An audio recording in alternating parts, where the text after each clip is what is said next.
Il y avait une chaîne sur la grotte et il y avait une chaîne sur moi. Et le matin de mes 15 ans, les deux étaient sur le point de se briser. La chaîne sur la grotte était en fer, épaisse, rouillée, enroulée 3 fois autour d'anneaux en fer boulonné dans le calcaire de chaque côté d'une porte en bois, encastrée dans une colline du comté de Watauga, en Caroline du Nord. Elle était là depuis 11 ans, fermée par un cadenas par un homme nommé Ezra Boone, mon arrière-grand-père, la semaine avant sa mort en 1926. Il avait fait promettre aux habitants de Sable Hollow de ne jamais l'ouvrir. Il avait regardé chacun d'entre eux, les fermiers, le commerçant, le pasteur, la sage-femme, et il avait dit, « Cette grotte n'est pas pour vous. Elle n'est pour personne d'entre vous aujourd'hui. Quand la bonne personne viendra, elle le saura. » Puis il mourut, et les habitants de Sable Hollow tinrent parole. Car dans ces montagnes, les gens respectaient encore les souhaits des morts, même lorsqu'ils les considéraient comme de la folie. La chaîne qui m'entravait était différente. La mienne était faite de silence, de laine grasse et des règles de la maison Evergreen pour Phil à Asheville, où je vivais depuis l'âge de 7 ans. Ma mère, l'arrière-petite-fille d'Ezra, était morte en donnant naissance à mon petit frère, qui était mort 3 heures après elle. Mon père, un homme dont je me souviens à peine, m'avait laissé sur les marches de la maison Evergreen avec une note épinglée à mon manteau qui disait « Elle s'appelle Ruth, je ne peux pas faire cela seul. » Il est parti vers l'ouest. Personne n'a plus jamais entendu parler de lui. J'ai vécu 8 ans derrière ces murs, 8 ans à récurer les sols, à ourler des robes et à m'entendre dire que le but suprême d'une fille était d'être utile, discrète et effacée. Je n'étais rien de tout cela. J'étais la fille qui volait des craies de couleur dans la salle de classe et dessinait des images au dos de ses draps. La fille qui mélangeait du bleu de lavage avec du jus de pissenlit pour faire de l'encre verte et écrivait des histoires dans les marges de vieux journaux. La fille qui un jour a peint une fresque sur le mur du dortoir à l'aide de taches de baie et de boue et qui a été enfermée dans la cave pendant 2 jours en guise de punition, ce qui ne me dérangeait pas car la cave avait des motifs de moisissure intéressants que je n'avais jamais vus auparavant. Je voyais de la couleur dans tout. C'était mon problème. Selon la directrice, Madame Shackelford, Ruth Boone voit le monde en couleur. Elle l'a dit un jour au conseil d'administration, comme s'il s'agissait d'un diagnostic. Elle doit apprendre à le voir en savon et en fil comme toutes les autres filles. La lettre de l'avocat est arrivée le jour de mon 15e anniversaire. Un homme nommé Ezra Boone, décédé, avait laissé à son arrière-arrière-petite-fille une propriété à Sable Hollow, 6 acres de collines, une cabane et une grotte scellée où personne n'avait le droit d'entrer. L'avocat a noté avec la neutralité prudente de sa profession que les habitants de la région considéraient la grotte comme maudite, dangereuse ou les deux. Les filles d'Evergreen ne riaient pas. Elles chuchotaient. Qu'est-ce qui était pire? Maudite. Une grotte maudite pour la fille les maudites qui a peint sur les murs. Si vous voulez savoir pourquoi Ezra Boone a scellé cette grotte avec des chaînes et ce que j'ai trouvé à l'intérieur qui a transformé une malédiction en le cadeau le plus extraordinaire que quiconque dans ces montagnes ait jamais reçu, abonnez-vous à cette chaîne et dites-moi dans les commentaires d'où vous regardez. Car ce que mon arrière-grand-père a caché dans cette colline n'était pas un danger. C'était une explosion de couleurs dans un monde devenu gris. Le bus m'a déposé à Boone et un transporteur nommé Otis m'a conduit les 18 derniers kilomètres jusqu'à Sable Hollow dans son camion. C'était un homme mince aux yeux bienveillants qui a parlé pendant tout le trajet, ce dont je lui ai été reconnaissant, car le silence des montagnes était si absolu après 8 ans de bruit institutionnel qu'il m'effrayait. « Votre arrière-grand-père était quelqu'un », a déclaré Otis en contournant un nid de poule de la taille d'une baignoire. Ezra Boone, les gens parlent encore de lui. Pas toujours en bien, mais ils en parlent. Que disent-ils? Qu'il était un artiste, un vrai, pas un peintre du dimanche. Il est arrivé ici depuis Charleston vers 1910, a acheté le terrain, construit la cabane et passé les 16 années suivantes à faire quelque chose dans cette grotte. Personne ne savait quoi. Il y entrait à l'aube et en ressortait au crépuscule, couvert de poussière. Chaque jour, la couleur était différente. Poussière rouge, poussière jaune, poussière bleue. Les gens pensaient qu'il exploitait une mine, mais il n'a jamais rien vendu. Il n'a jamais rien expédié. Il entrait simplement dans cette grotte et en ressortait comme si un arc-en-ciel s'était abattu sur lui. Puis il l'a scellé. Il l'a scellé 3 jours avant sa mort. Il a demandé au forgeron de fabriquer une chaîne suffisamment épaisse pour ancrer un bateau.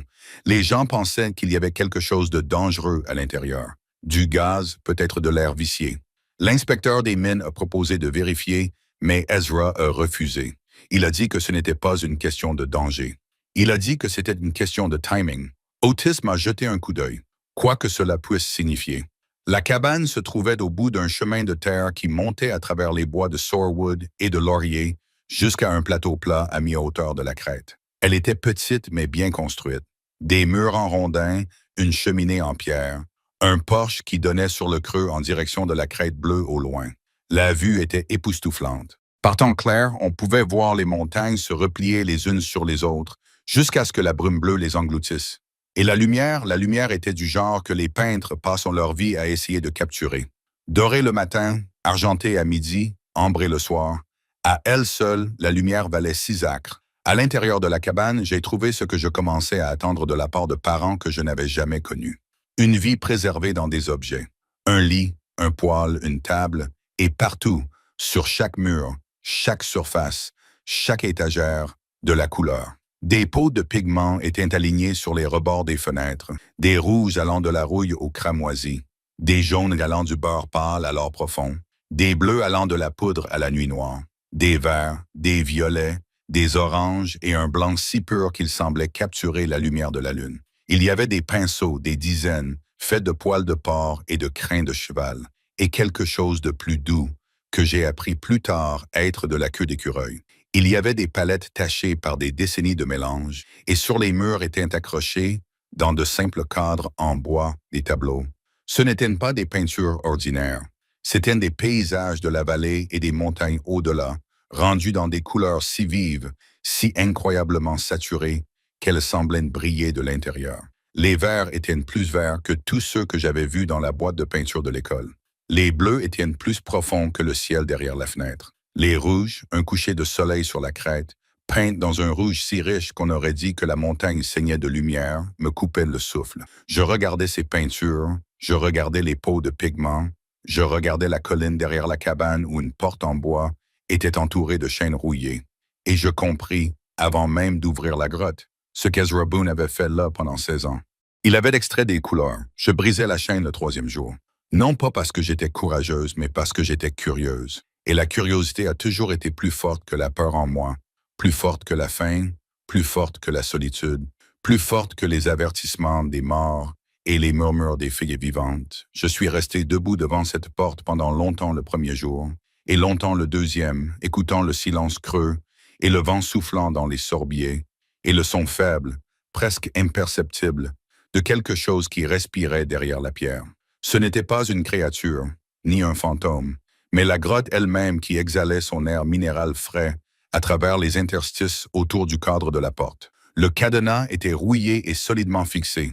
Aucune clé n'aurait pu l'ouvrir après 11 ans passés à l'air libre dans la montagne. J'ai utilisé le marteau à main d'Ezra, un marteau à manche court que j'ai trouvé dans la remise à bois, et j'ai frappé le cadenas jusqu'à ce qu'il se brise. La chaîne tomba avec un bruit semblable à celui d'os qui tombe, et j'ouvris la porte en bois. L'odeur qui s'en échappa n'était pas celle du danger, de la mort ou du poison.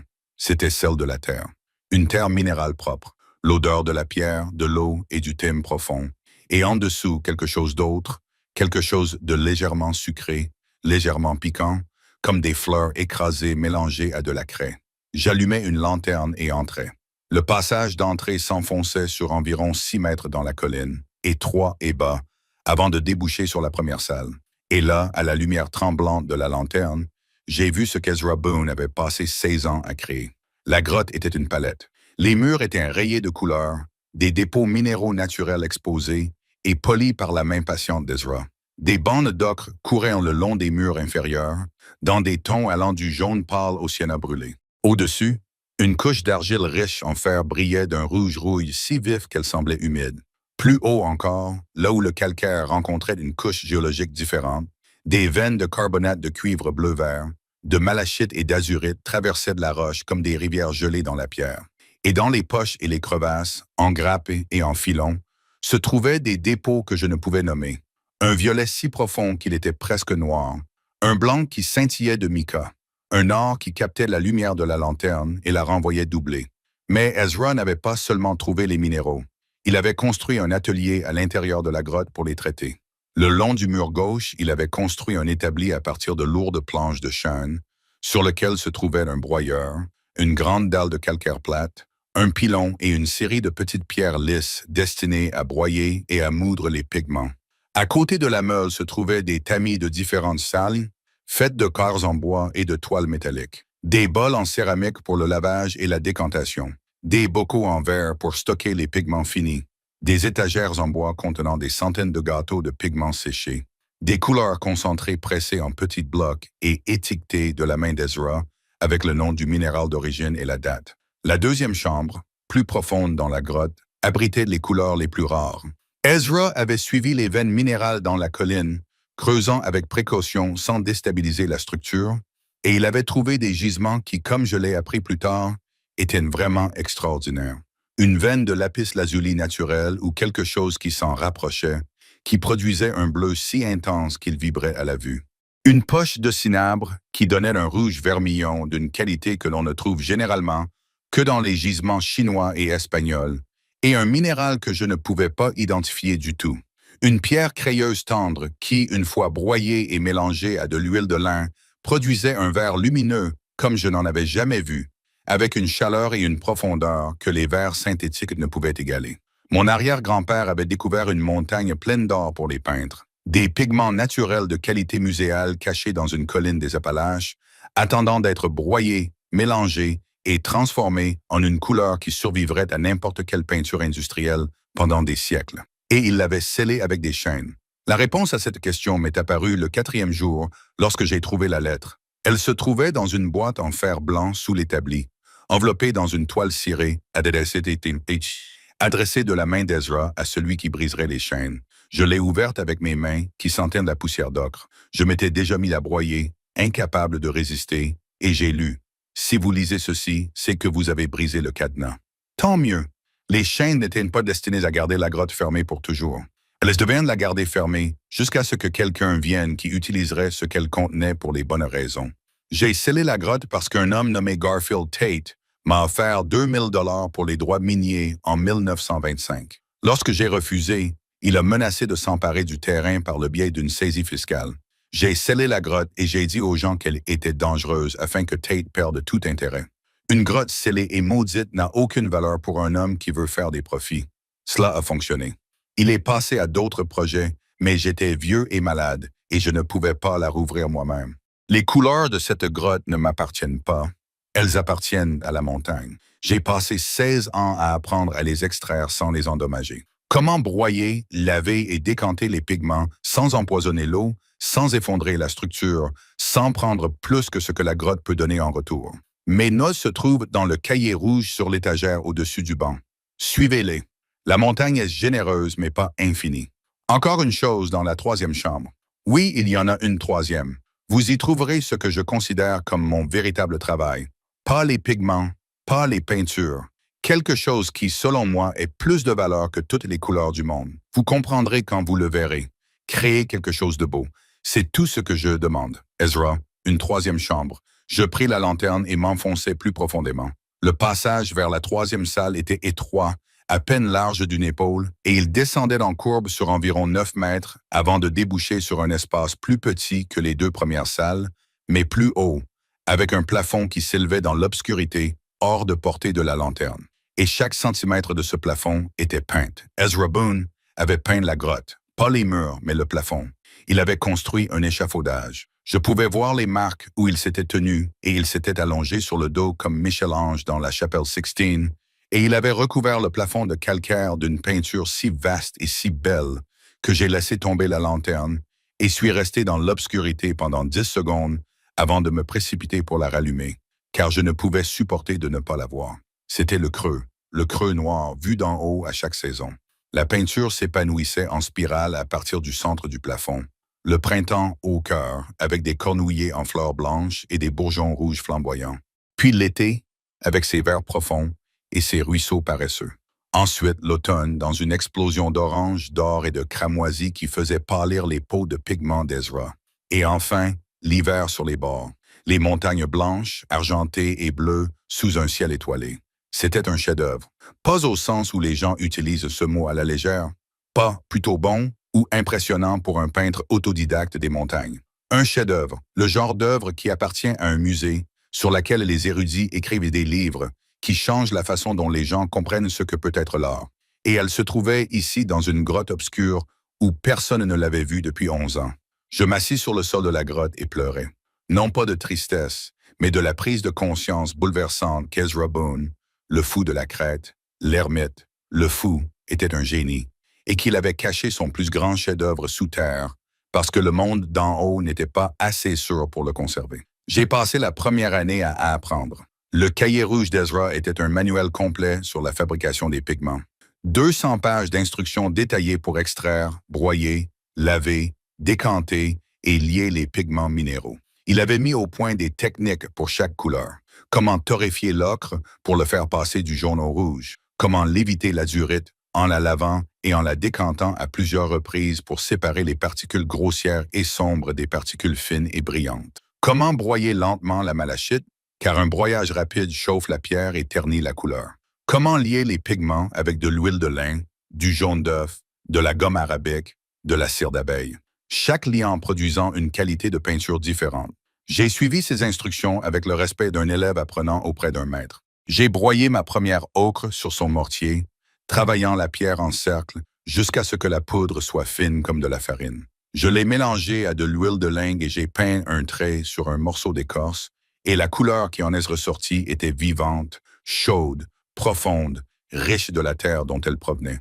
Rien à voir avec les pigments crayeux et ternes de la boîte de peinture de la salle de classe d'Evergreen. La première personne à me trouver fut Mama Pearl. Son vrai nom était Pearl Suttles. Elle avait 73 ans et était tisserande. Elle vivait dans une cabane à 1 kilomètre dans le creux de la vallée. Elle connaissait Ezra, plus que le connaissait. Elle était son amie, peut-être sa seule amie.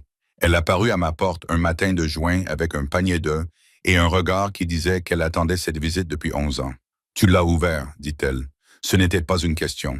Je l'ai ouvert et tu as trouvé les peintures. Tu savais pour les peintures? » Pearl s'assit sous le porche et me raconta tout. Elle et Ezra étaient amies depuis les années 1910. Elle était tisserande, la meilleure du comté, et Ezra lui fournissait des teintures naturelles fabriquées à partir de ses pigments. Ces couleurs minérales mélangées à des bains de teinture produisaient des tons dans la laine et le coton qu'aucune teinture végétale ne pouvait égaler. Des couleurs résistantes, brillantes, permanentes. Les tissages de Pearl, colorés avec les teintures d'Ezra, avaient remporté des prix à la foire d'État pendant 3 années consécutives. Quand il a scellé la grotte, j'ai perdu mes couleurs. Elle a dit, « Je tisse avec des pleurs d'oignon et des trous de noix depuis 11 ans. Ils sont bien, mais ce ne sont pas les couleurs d'Ezra. Rien ne l'est. Pearl est devenu mon professeur, d'une manière que le cahier d'Ezra ne pouvait pas être. Elle m'a appris à transformer les pigments minéraux en teinture textile, un processus différent de la fabrication de la peinture, qui nécessite des mortiers, des fixateurs et un contrôle minutieux de la température. Elle m'a appris à tisser sur son métier à tisser, un magnifique objet ancien en bois de cerisier qui chantait lorsque la navette volait à travers la chaîne. Et elle m'a appris autre chose, quelque chose de plus important. Comment voir la couleur non pas comme une décoration, mais comme un langage, comme un moyen de communication, comme une façon d'exprimer ce que les mots ne peuvent pas dire. Une couverture teinte à l'ocre de montagne porte en elle la montagne. Pearl me l'a dit un jour en brandissant un morceau de laine qu'elle avait teint avec mon premier lot de pigments de la grotte, d'un jaune doré chaud qui brillait comme la lumière d'une lampe. La personne qui s'enveloppe dans cette couverture s'enveloppe dans la crête. Ce n'est pas seulement une couleur, c'est un sentiment d'appartenance. Au bout de 2 ans, la nouvelle s'était répandue. Je produisais des pigments et des colorants en quantité qui dépassait mon propre usage. Les gisements de la grotte étaient importants. Ezra les avait soigneusement cartographiés et, en suivant ses notes, j'ai trouvé des veines d'ocre et d'oxyde de fer maigri qui pouvaient fournir de quoi broyer toute une vie. Je vendais des pigments aux peintres de Boone et de Blowing Rock, de petites pots de couleur broyées à la main que les artistes reconnaissaient immédiatement comme étant supérieurs à tout ce qui sortait d'une usine. Je fournissais des teintures à Pearl et à 3 autres tisserandes qu'elle avait formées, et leurs textiles, couvertures, écharpes et tapis tissés dans des couleurs si vives qu'ils arrêtaient les gens dans leur élan, se vendaient dans les foires artisanales et les marchés de montagne à des prix qui faisaient écarquiller les yeux des tisserandes. Mais la véritable transformation s'est produite lorsque le docteur Alice Herring est arrivé. Le Dr. Herring était professeur de conservation des œuvres d'art à l'Université de Caroline du Nord, et elle avait entendu parler de mes pigments par un peintre d'Asheville qui les avait comparés favorablement aux pigments historiques européens. Elle s'est rendue à Sable Hollow un matin de septembre, est entrée dans la grotte et n'en est pas ressortie avant 4 heures. « Comprenez-vous ce que vous avez là ?» m'a-t-elle demandé, debout dans la deuxième salle, les doigts couverts de poussière d'azérite et le visage émerveillé. Ces pigments, en particulier le bleu outre-mer, ont une pureté que je n'ai vue que dans les manuscrits médiévaux. Les musées paient des centaines de dollars l'once pour du bleu outre-mer naturel de cette qualité. Des centaines. Ezra le vendait pour rien. Je lui ai répondu qu'Ezra ne le vendait pas du tout. Il l'utilisait. Il y a une différence. Le Dr. Herring m'a regardé, et il y a une peinture au fond de cette grotte qui doit être vue par le monde entier. Je lui ai répondu, non, pas encore. Pas avant d'avoir compris ce qu'Ezra aurait voulu, qui n'était ni la gloire ni l'argent, mais quelque chose de plus délicat que les deux. Le Dr. Herring a respecté ma décision, mais elle est revenue. Elle est revenue tous les mois pendant 1 an, amenant des étudiants, des collègues, des historiens de l'art qui se tenaient dans la 3e salle et regardaient le plafond d'Ezra et en étaient transformés. Elle m'a aidé à cataloguer les gisements minéraux. Elle a testé mes pigments dans son laboratoire universitaire et a confirmé leur qualité et leur résistance à la lumière extraordinaire, leur capacité à résister à la décoloration, qui dépassait de 3 fois celle des pigments synthétiques modernes. Et elle m'a aidé à monter une entreprise. La Boone Pigment Company, que j'ai nommée en l'honneur d'Ezra et non de la ville, a été fondée en 1941. Elle était petite par conception. Je produisais des pigments à la main en suivant exactement les méthodes d'Ezra, en ne prélevant que ce que la grotte pouvait supporter.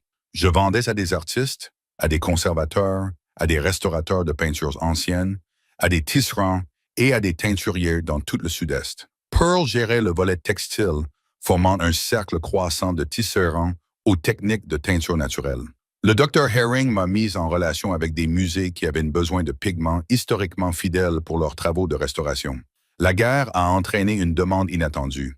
L'armée avait besoin de peinture et de teinture durables et résistantes aux intempéries pour son équipement, ses uniformes et, plus urgemment, son camouflage. Les pigments synthétiques fabriqués en usine se décoloraient en quelques semaines sous l'humidité tropicale, transformant les soldats en cibles. Mes pigments minéraux ne se décoloraient pas.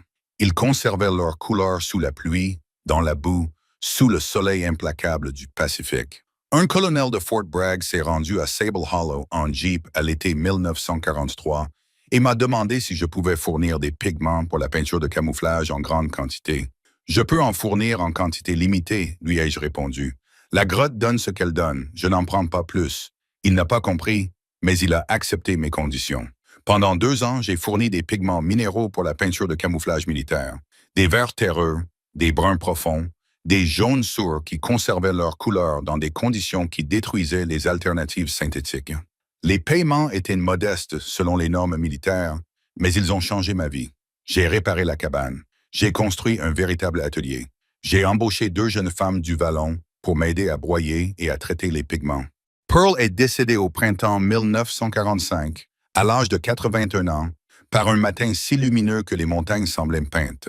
Je l'ai enterrée sur la crête d'où elle pouvait voir le vallon, et j'ai tissé moi-même sa couverture funéraire sur son métier à tisser en bois de cerisier, en utilisant toutes les couleurs de la grotte d'Ezra, l'ocre, la terre de sienne, le bleu outre-mer, le vert malachite et le rouge vermillon, qu'elle appelait la couleur d'un cœur qui sait qu'il est aimé. C'était de la plus belle chose que j'avais jamais faite et je l'ai enterrée avec elle, car certaines choses ne sont pas destinées aux vivants. Je me suis marié en 1946. Il s'appelait James Wilder, un charpentier du comté d'Avery qui était venu à Sable Hollow pour construire des étagères pour mon atelier et qui était resté parce qu'il avait vu le plafond. Je l'ai emmené dans la 3e chambre lors de notre 4e rencontre. Je ne sais pas pourquoi.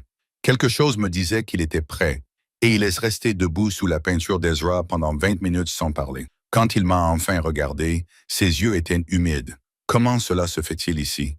Il a dit, « Comment cela se fait-il dans une grotte ?»« Parce que l'homme qui l'a peint a été traité de fou, » ai-je répondu. « Et les grottes ne jugent pas. » James comprenait la grotte comme Pearl comprenait la couleur, intuitivement, physiquement. Il a construit des cadres et des échafaudages pour la troisième salle afin que les visiteurs puissent voir correctement le plafond. Il a mis en place un système d'éclairage à l'aide de miroirs et de réflecteurs qui illuminaient la peinture d'Ezra sans endommager les pigments. Et il m'a construit un véritable atelier au-dessus du sol, une grande pièce lumineuse avec des fenêtres sur 3 côtés où je pouvais peindre, car j'avais commencé à peindre. Bien sûr que oui. J'étais la fille qui dessinait sur ses draps et peignait des fresques avec des taches de bain. Maintenant, j'avais les meilleurs pigments d'Amérique, une grotte pleine de couleurs et un plafond peint par un génie pour m'apprendre ce que pouvait être l'art. J'ai peint le creux, j'ai peint les montagnes, j'ai peint Pearl à son métier à tisser et James à son établi, ainsi que l'entrée de la grotte avec sa chaîne brisée gisant dans l'herbe comme un serpent bon. Nous avons eu 2 enfants. Ils ont grandi en connaissant la grotte comme d'autres enfants connaissaient intimement leur jardin, avec leurs mains perpétuellement tachées de pigments et leurs vêtements perpétuellement marqués de couleurs. Ma fille est devenue peintre. Mon fils est devenu géologue. À eux deux, ils ont compris la grotte d'Ezra sous ces 2 aspects. L'art et la science, la beauté et la pierre. En 1958, l'État de Caroline du Nord a classé la grotte site du patrimoine culturel. En 1963, un historien de l'art new-yorkais a publié une monographie sur la peinture du plafond d'Ezra Boone, la qualifiant d'œuvre d'art américaine inconnue la plus importante du 20e siècle. En 1967, une équipe de tournage a filmé l'intérieur de la grotte et des millions de personnes ont vu ce que j'avais vu à la lumière d'une lanterne 29 ans plus tôt. La cavité peinte sur la pierre, tourbillonnant au fil des saisons, réalisée à partir des minéraux de la montagne par un homme que la montagne avait choisi pour être sa voix. James est mort en 1977, tranquillement, dans l'atelier qu'il m'avait construit, assis sur une chaise, les bottes encore couvertes de sueur. Je l'ai enterré à côté de Pearl, sur la crête. J'ai continué à peindre. J'ai continué à broyer des pigments. J'ai continué à suivre le carnet rouge d'Ezra et à ne prendre dans la grotte que ce qu'elle offrait librement. Mes mains connaissaient le broyeur comme un pianiste connaît les touches. Le mouvement circulaire, la pression régulière, le moment où la poudre devient assez fine pour retenir la lumière au lieu de la disperser. Je suis mort en 1984, à 62 ans. Ils m'ont trouvé dans la grotte, dans la 3e chambre, assis sous le plafond, un pot d'outre-mer à la main. Ce bleu impossible, issu d'une pierre plus profonde que n'importe quel ciel. Ma fille a dit que je souriais. Mon fils a dit que j'avais l'air de quelqu'un qui avait enfin fait partie du tableau.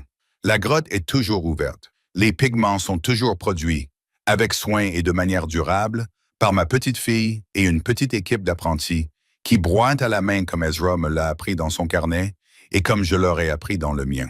La peinture du plafond est désormais éclairée par une douce lumière électrique et des milliers de personnes viennent chaque année se tenir dessous et ressentir ce que j'ai ressenti à 15 ans. Cette couleur n'est pas une décoration. La couleur, c'est la vie. La couleur, c'est la montagne qui parle dans un langage plus ancien que les mots. Au-dessus de l'entrée de la grotte, où les anneaux de fer retiennent encore les restes de la chaîne brisée d'Ezra, se trouve une plaque. On peut y lire « Ezra Boone a scellé cette grotte avec des chaînes. Ruth Boone Welder les a brisées. » Ce qui se trouvait à l'intérieur n'était pas une malédiction. C'était un cadeau qui attendait des mains assez courageuses pour le recevoir. Alors, laissez-moi vous poser cette question. Devant quelle chaîne vous trouvez-vous? Quelle porte de votre vie a été verrouillée par la peur? Par l'avertissement de quelqu'un d'autre? Par le consensus chuchoté selon lequel ce qui se trouve à l'intérieur ne vaut pas le risque? Quelle couleur vous a-t-on dit n'existait pas? Quelle beauté vous a-t-on dit que vous ne pouviez pas créer? Quelle partie de vous-même vous a-t-on dit être trop étrange, trop peu pratique, trop excessive? Car voici ce qu'Ezra savait et ce que j'ai appris le jour où j'ai pris ce marteau. Les chaînes ne sont jamais là pour vous protéger de ce qui se trouve à l'intérieur. Elles sont là pour protéger ce qui se trouve à l'intérieur jusqu'à ce que vous soyez prêt. La grotte n'a pas besoin des chaînes. Vous en avez besoin jusqu'à ce que vous n'en ayez plus besoin. Jusqu'à ce que le moment vienne où la curiosité est plus forte que la peur et où vous balancez le marteau, où le cadenas se brise, où la porte s'ouvre et où la couleur vous frappe comme une vague. Le monde vous dira d'être utile, discret et modeste. Le monde vous dira que peindre sur les murs est une perte de temps, que les grottes sont maudites et que les filles qui voient tout en couleur doivent apprendre à voir en savon et en fil. Le monde a tort. Il a toujours eu tort à ce sujet.